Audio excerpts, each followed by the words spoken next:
In this video, I'll show you how you can add a password to files in Windows 11. So here I've got some files which we need to password protect.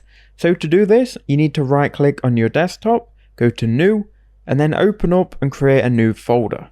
You can then call this folder whatever you need. I'm going to call it Files. And what you need to do is highlight all of your files from your computer and then drag them into the folder, or just simply copy and paste them. Once you've then done that, open up the folder, and here you should see all of the files you want to lock. You can then right click, then click on New, and open up a new text document.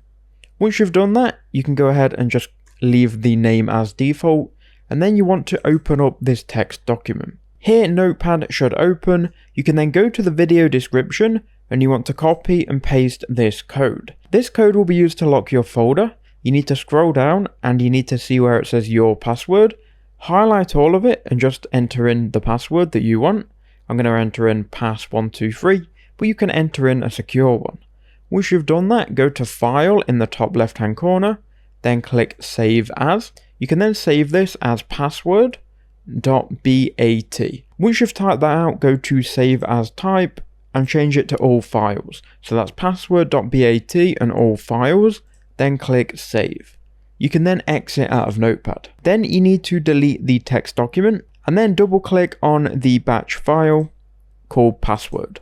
Once you do that for the first time, it will create a private folder.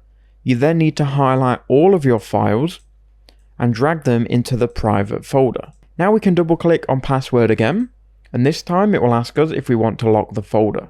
We can click Y for yes. As you can see, the folder has now been locked. Now if we were to go back to our files, the only thing we would see is the password icon. We could double click on it, but it is then going to ask for a password to unlock the folder.